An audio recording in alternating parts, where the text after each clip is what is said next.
Welcome to another episode of Equity Mates, a podcast that follows our journey of investing. Whether you're an absolute beginner or approaching Warren Buffett status, our aim is to help break down your barriers from beginning to dividend.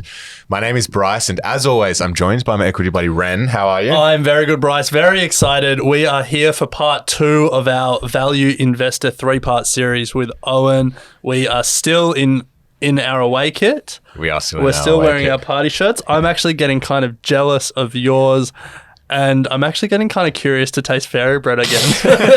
If you're not watching on YouTube, that makes no sense. Yeah, so today we're going to, well, firstly, welcome back, Owen Rask. Thanks, guys. Appreciate it. So Rask Australia and Equity Mates, if you're just joining us, have done a value investor program or a course that is available on the Equity Mates and Rask website, all about valuing a business. And today we are going to put the theory into practice with a valuation of Xero. Mm-hmm. Now, we recognize that doing a valuation model involves a lot of spreadsheets, and we are doing a podcast. So we're going to keep it pretty high level, and there is going to be a video accompanying this on YouTube if you want to see what's going on Owen's screen. And if you want to get even more in-depth, you can go to the Value Investor program where Owen walks you through valuations, including of Xero. Yes. Xero's in there. There's about 5 companies in there, all very different, so you get a mix of everything. Love it. So today we're just going to start with the origin story of Xero, have a chat about the business model, take a look at their management team, which is an important concept, chat about financials, and then hopefully get to some sort of evaluation at the end. Yeah. Oh, we'll get a number out of you, Owen. Yeah. I'll give you a number for sure. So, Xero, it's an accounting software. What's the origin story? Where did it start? And for people who are unfamiliar, it's not Xero, it's XRO. XRO. Yeah. The ticker is XRO. Yep. Yes. On the ASX. Do you guys use Xero? We do. Yeah. So your business uses this tool. Our business uses it. There's actually 5 businesses outside of the studio in our same office here. They all use Xero. And so what does Xero do? Well, it creates software that's used by accountants to manage small businesses. But as you guys know, you probably don't really need an accountant to do 99% of the things because the software takes care of it. And that's what's truly powerful about this software. You just access it through your browser. It costs starting at about $50 to $60 a month, depending where in the world you are. And you just connect it to your bank account and it reads the bank statements, sees where money is coming from, etc. And presto. So where did it actually start? So it didn't start this simple. It actually started in New Zealand, which is where its head office still is, which is fantastic. I think every great Australian technology business starts in New Zealand and it ends up in Australia on the ASX, which is wonderful. So thanks for that, our friends across the pond. What are you saying about Zip and Afterpay? Well, yeah, maybe this is a Kiwi connection. Great Australian tech business. No, but the Kiwi startup scene definitely punches above its weight in a huge way. So must be that fiber optic cable they got. But it's an incredible business because it started in around about 2007, and I think it was originally called Accounting 2.0. But basically, the idea was that, I guess it's to play on the web, right? Because we were in 2007. I'm assuming the 3 of us are just old enough to remember that the internet had just transitioned from you can only read what's on the screen to you can actually put stuff in and get things out of a website. And so this is basically like the emergence of like cloud computing as we know it today, like sending a message across the internet and getting some sort of reply through a browser. And the businesses that had gone before this, like Salesforce, that was the pioneer of this idea called SaaS, which is where you can sell a software product through the internet on a subscription. And Xero, in particular, Rod Drury, saw this. Let's not discount the true pioneers of that, the good Australian company that didn't come out of New Zealand, Atlassian. Yeah, absolutely. So, and they pioneered not just that, but they also pioneered how to grow an incredibly lean business profitably, insane. So, Atlassian unfortunately doesn't trade on the ASX, but it trades in the US under the ticker symbol TEAM, if you want to remember that one. But Xero is this idea that you could access accounting software from anywhere. And the key thing to understand is what happens behind the scene. When when you traditionally use software, like say, remember Microsoft Office used to come on a disk? Yeah. And you'd have to buy a new one every year and you'd have to put in like a code and it would install and blah, blah, blah. Yeah. Well, that's what accounting software was up until only like 2 or 3 years ago, really. So this was 2007 and they were like, well, we don't want to do that. We just want to deliver one version via the internet. And if you have a subscription, you get it. If you don't pay your subscription, you don't get it. And they did that. And that was revolutionary because it basically meant that you could access servers and internet from anywhere, and you don't need a disk. You don't need 10 different versions of MYOB. For those who don't know, MYOB was the big gorilla here in Australia. Yeah. What's interesting is the founder of MYOB was actually one of the earliest investors in Xero and actually took a board seat and wanted to effectively buy the whole company. Yeah. But Rod Drury, who's the founder of Xero, said, no. Like, I want this thing, and it's an incredible business, listed on the New Zealand Stock Exchange, then came across to Australia, consolidated the New Zealand into Australia. And Rod Drury stepped back a few years ago, and a guy who has a pretty rich backstory named Steve Vamos, who from Microsoft and Apple came across and became CEO. And we can get to management in a second, but the basic genesis of the business over time has made a couple of small acquisitions, but mostly organic growth. It's been unprofitable basically the entire time. And the acquisitions that it has made has not changed the backbone necessarily of the software. What it's done is it's just added important features. So one of the things that I mentioned before was the ability to read a bank statement. They actually bought the company that was doing that for Xero to bolster that out, to make sure that it wasn't able to disappear overnight to a competitor or something like that. And then they've made a few other things, like they've bought Planday and a few other businesses that do like HR administration and those types of things. But we can talk about the competitive advantage in a minute, but in terms of a business that is bold and has redefined what technology can do from Australia and New Zealand, and then in the UK, incredible. Xero is kind of like the poster child for that. So that's the origin story, and you've mentioned subscriptions there a number of times. So what at its core, what is the business model for Xero? And you mentioned competitive advantages as well. So how is it building its competitive advantage? Yeah, so it's a very, now that we look at it today, like everything's beautiful in hindsight and so obvious. You can actually see, if you look in the financial statements, that the business's revenue is just growing rapidly. Like this is the sales like from those subscriptions. And the reason it is doing that is because when you take a subscription, as you guys know with Xero, you get locked in basically because you don't want to give up the software. So it's super sticky. And you can only have a successful subscription business if the thing that you're selling is sticky. Because what happens is instead of spending like $1,000 on, that's an extreme example, but imagine you spent $1,000 on Microsoft Office today, right? Versus just paying $10 a month, right? You're foregoing a huge upfront cash flow in exchange for a very small fee ongoing. So it takes years for all of those subscribers to stack and layer on top and on top and top and top. And that's the basic business model, is get them in the door with a low price subscription that they'll pay again and again and again and again. And then all of a sudden you go from having 10,000 subscribers, 100,000, a million, 3 million. And that's when you really see that revenue just rocket straight up, like that inflection, that exponential growth.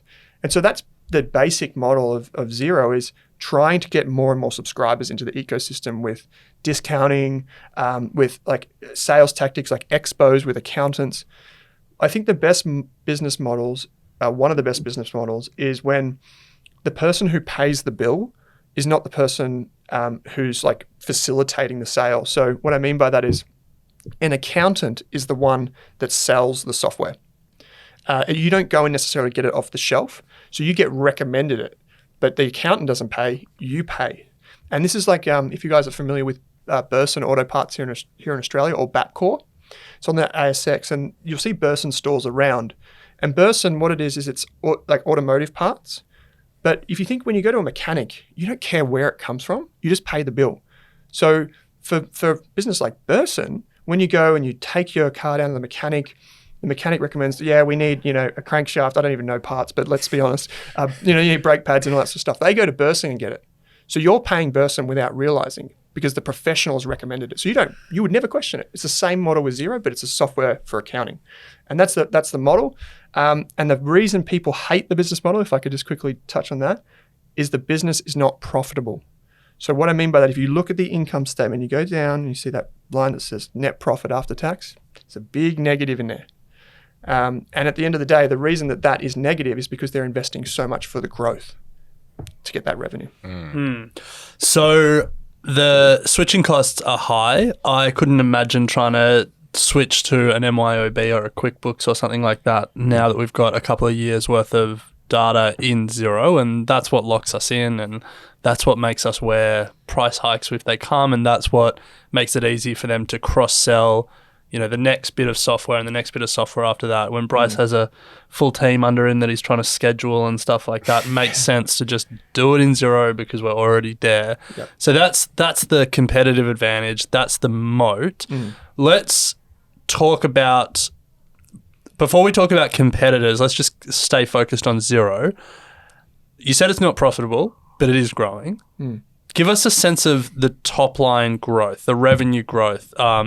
Yeah, sure. So I can just give you a very quick number. So in 2017, revenue was $295 million. By 2022, it was $1.1 billion. So it's expanding rapidly. And to your point about, you know, a business that can increase prices, if you think about Netflix, you know, 100 million subscribers, right? 220 million. Yeah, I was going to use round numbers, but yeah, 100 million. Call it 100 million. So if you have 100 million subscribers, right, and you charge, say, again, round figures, you're charging, say, $15 or whatever. If you increase the price by $1 a month, it's $100 million every month. And then you times it by 12, you know, you've got a business that just got free money. And so that's exactly what can happen with Xero. Over the last, say, 5 to 10 years, that has not been the game. The game has not been increasing prices. The game has been getting people in the door.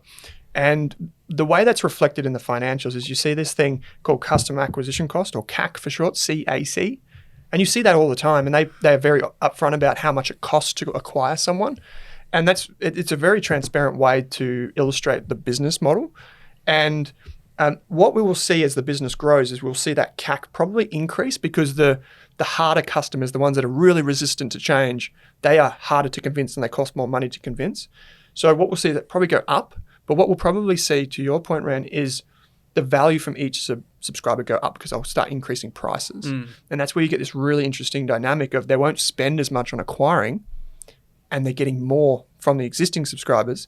So the profitability just explodes. And that's what we call an inflection point. And that, for the most part, is Xero's jam. That's where it is now. It's still in this process of, like, you know, over 3 million subscribers, probably, you know, a few more million that could come onto the platform pretty quickly over the next 5 years. But then after that, or even until then, it's just, how much can we increase the prices? And, you know, even just most recently, the most recent results from Xero illustrated how powerful it is. You know, increasing prices just modestly, not just even through the subscription, but they also charge developers to build in their app store, just like Apple does, which we'll profile in a minute. And that's another way where it can just slowly jack up prices. Yeah. So we're here to understand the valuation of Xero, and we've spoken about a couple of key metrics here: subscriber numbers, prices. You know, Ren's spoken about revenue growth. If you can now, I guess, clearly sort of take us through the process that you would go through to try and get to a valuation for Xero, knowing that it's not profitable. Yep. So some of the valuation methods aren't going to work. How do you, and what are the assumptions that you're looking at to create a valuation? Yeah, sure. So this is the simplest way to model any type of subscription business is the number of subscribers multiplied by how much they pay you gives you revenue, right? Because it's like customer numbers multiplied by how much did they pay gives you the sales, right? It's pretty straightforward. So then all we need to do is we need to have a sense of how fast subscribers can grow, like how big can it get in each market, which they tell us they have an estimate of like 4 million potential customers in Canada, for example. And these are just small businesses. And then you go, okay, well, how much can they charge? At the moment, you'll see in Australia, it's about $50 to $60, but it scales depending on the number of employees and if you get add-ons and blah, blah, blah, blah. But if you think about that, like what you can see is like different pricing levels over time as well. So you would expect that as businesses grow, they start to pay more. And then even though it's not profitable, we can start to, just from those two numbers, we can start to get a sense of the value because we know how much revenue it's got, how much it's making in sales. And so we could say, price to sales ratio, if you want to go down that path, because it's still growing, you could say, I don't know the exact number off the top of my head, but say Xero's like 10 times sales, as in the company's worth, according to the market price, 10 times the annual sales of the business. But you could say, well, I think it's going to grow sales, further, and I think 10 times is a reasonable price to pay. Then you know that it's probably going to go up in time. What I do is I take the number of subscribers multiplied by the price, and then I just feed that straight into my own income statement.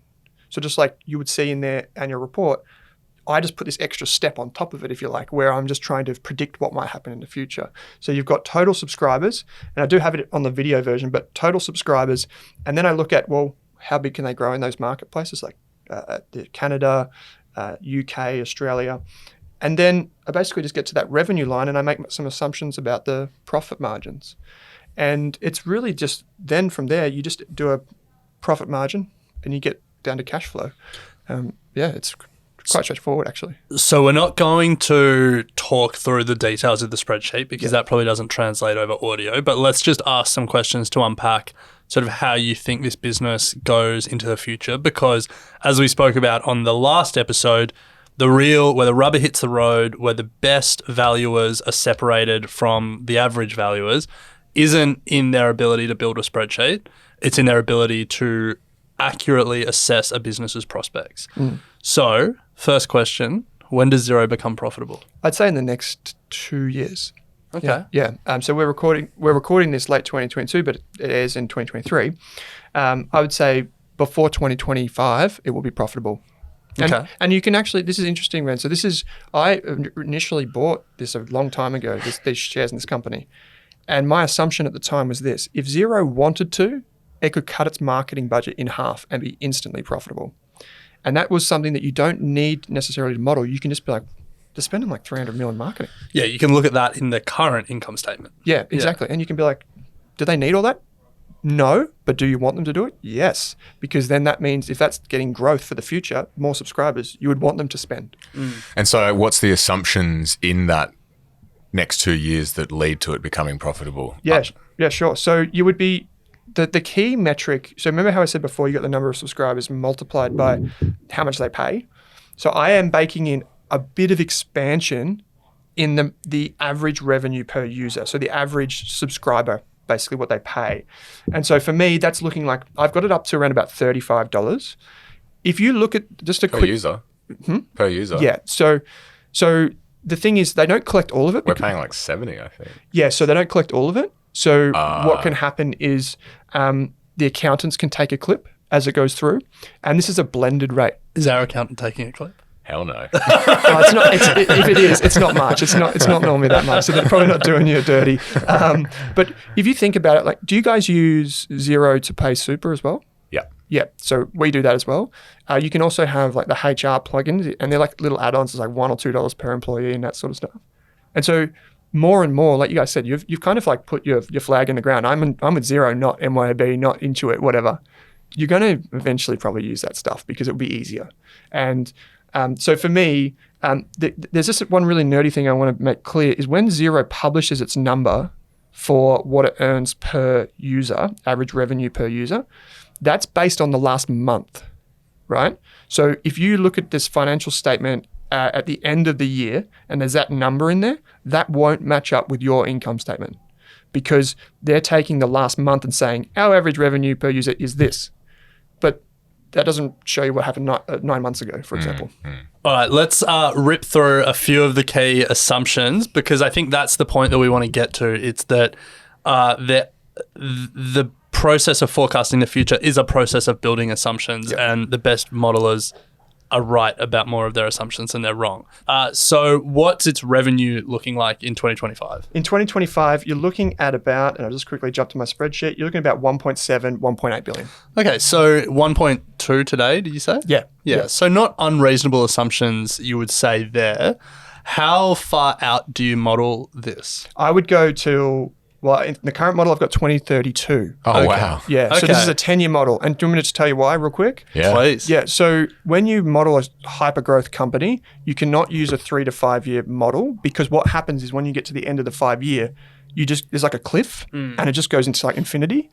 So you have to model it through the hypergrowth, because if you don't, you're going to miss out on the ability to have that insight over the 5 to 10 year window. And that's where you'll see a lot of this price inflection. So what does 32 look like? Well, 32, it's pushing $3 billion. Now, this is $3 billion in revenue. Yeah, this is my base case. I want to be clear about this. This is not like a super outlandish thing, I don't think. I've actually modeled the company to be approximately the share price today. And why did I do that? Well, it's not me trying to guess. It's me trying to say, what does the market think? Yeah. Yeah. Yeah. So to be clear there, you've built your assumption and that gets to your number of what the share price should be based on your 10-year model. And we'll ask you what that share price should be, but we'll put a bit in that. And then you've also done a separate model, which is not building on your assumptions, but taking the share price as it is and then putting what the market is assuming to get to that share price. Yeah. And that could still be wrong. Like the market is often wrong. Yeah, it can be often wrong, right? Now, hold on. Let's so 2032, you're at $3 billion in revenue. What's your average revenue per user? I've still got it around, it's actually at $36. So it's not that much higher. Now, this is what I'm saying. Like, if you think about that, there's a lot of scope. Yeah. So you said it's got about 3 million users today. How many users does it have in 2032? It will have approximately 7 mil. Okay. So it's a bit more than doubled in size in the next 10 years. Yeah. And then finally, how profitable is it in 2032? It's not. So let me just scoot down here. So we're looking closer to $1 billion in profit. Okay, so it's got like a third profit margin. Yeah. So, and that's pretty aggressive, right, in terms of the profitability. But what I've done is I've basically taken, like I said, that marketing, and I actually think marketing will fall. And that's probably the key risk in the modeling, is I actually think marketing will fall. Now that if you take that in light of competition, maybe that doesn't happen.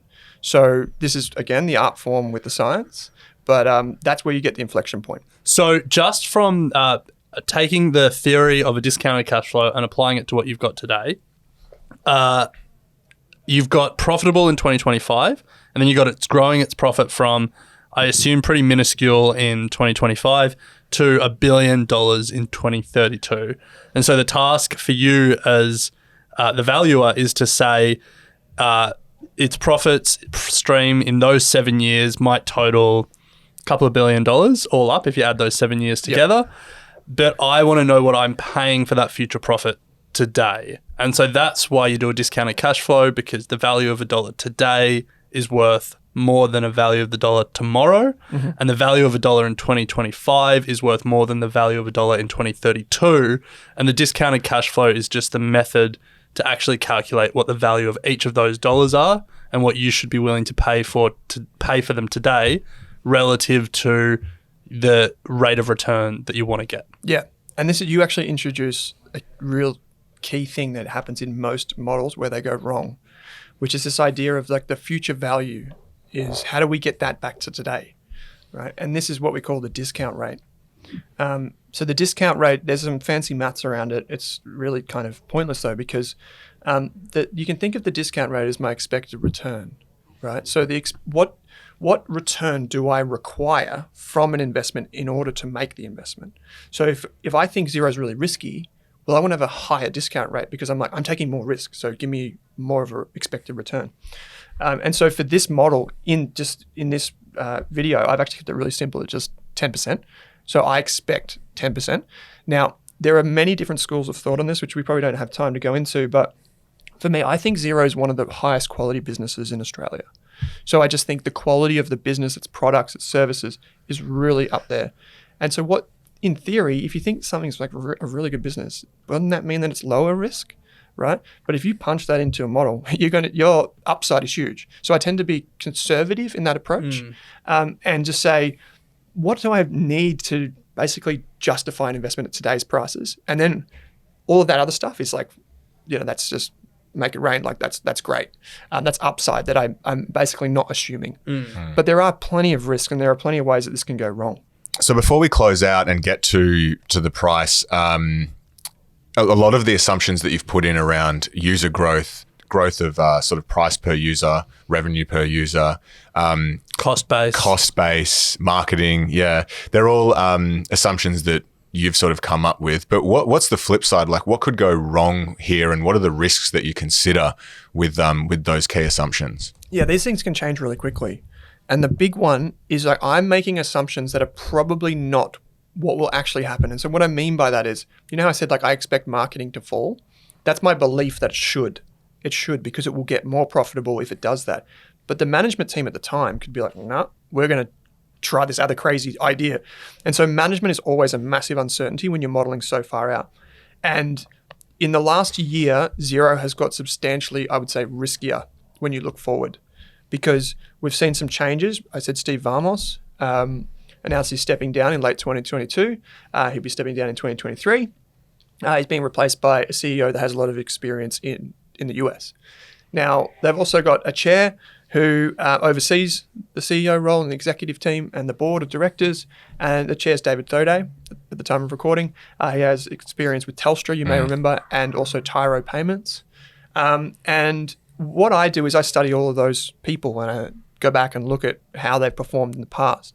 And my I guess my just broad strokes, my view is that they tend to be quite aggressive in spending. That would be my, like, from just looking roughly at their track record. And so if you think about that, that's not necessarily the best way to make a profitable business. It might grow at the revenue line, but does it grow at the cash flow? Maybe not. So that's a big risk. And the other thing, which we haven't really touched on, is just competition. So much competition coming, and things can change rapidly in technology, particularly in financial technology.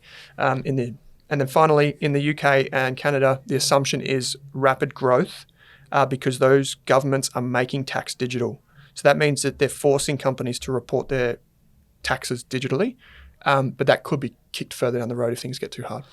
Yeah, now I want to hit on competition because I think that's probably the best illustration of where the assumptions in your model can really change based on what plays out in reality. So the assumption in your model was in 2032, there will be 7 million users. Yep.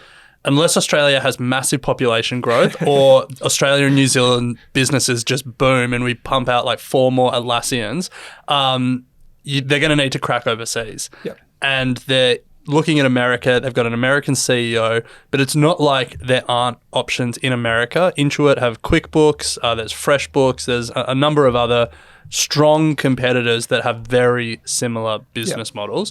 So how do you, I guess first part of the question is how did you get to the 7? Yeah. Second part of the question is how do you constantly stress test that assumption as more and more information is coming out? Well, it's actually... It's a great point, Ren. So when we first created this model quite a few years ago, the best source for us was the national government like databases. So in Australia, we know the ABS, Australian Bureau of Statistics, has business numbers. In the US, there's like I think it's called the Bureau for Business or something like this, Federal Bureau for Business, and you can get the data from them. They publish it every month. Same in the UK, so you can get that, and you can also see what competitors are saying, just to sense check it. So Xero wouldn't serve Atlassian very well at all. The Atlassian business would probably break if they tried to use Xero, because it's typically for businesses up to 1 to 200 employees. You don't really, then you go to something more. All right, forget 4 more Atlassians, 400 more equity mates. But yeah. So that's probably more like it. And so most of the growth from the business will come outside New Zealand. Definitely, that's already maturing. They dominate that market end to end. Here in Australia, they basically dominate the market end to end. Now, the latest data shows that there's around 900,000 subscribers in the UK. And now in North America, there's this bucket of North America. People think that that's the US because that's where they were trying, and they still are, as far as I know. But the big one there is Canada, where the tax system is much more like Australia. Whereas in the US, you have like each state has different HR and tax rules, which is super complicated. In my opinion, that is completely won and dominated by Intuit, which is the owner of QuickBooks. But outside of that, Canada is a frontier where they can potentially win with the right management. And you've got to think, like even in North America, they have 354,000 subscribers. So this would be like Xero only a few years ago in Australia. Right, so this is not a small business in the US. It's more competitive for sure, but it's another one. And then you look at smaller geographies, maybe like Singapore or South Africa. That's what they bucket as rest of world. And I don't really think about that in the modeling. Like it's just like it's basically whatever comes. But UK definitely. This is like I believe that it will be Xero, Intuit, and then third spot way down is Sage. In Canada, it'll probably be Intuit, Xero, and then the others. That's probably the mix. Love it. Well, Owen, to close, I guess the big question is, what's the number? What's the valuation? What are you looking at in today's numbers? Well, at the time of recording, it's I do a range, so I never don't want to be specific because people then take it and they're like, well, it's $2 undervalued, and they just make a lot of decisions around that. So my valuation is between $70 and $85. That's down from where it was a few months ago because of the change at the management level and some of the expenses growth. So that could change again, but between $70 and $85. Be careful if you're modeling it. That's my Australian dollar number. Yeah. It reports in New Zealand dollars. Yeah. And for context, time of recording, we're at basically the low end of that range. Yep. Yeah. So it's probably in the money, but it's a high quality business. Not advice. Do your own research. Do your own modeling. Yes. Do your own educating as well. The Value Investor Program with all of the information, the steps, the checklists, the theory behind everything that Owen has spoken about today is in the Value Investor Program. It's available on equitymates.com under our resources section. It's also available on the Rask website. But look, it's value for money, that is for sure. And if you are interested in building your own models and understanding the ins and outs of valuation, getting under the hood of companies, then certainly recommend getting around it. But Owen, we'll leave it there. Next episode, we are going to be unpacking the largest company in the world, and that is Apple. Ren, we'll pick it up next week. Largest publicly listed company Largest in the publicly world. listed company in the world. Apple. Sounds good. We'll pick it up next week. Thanks, guys.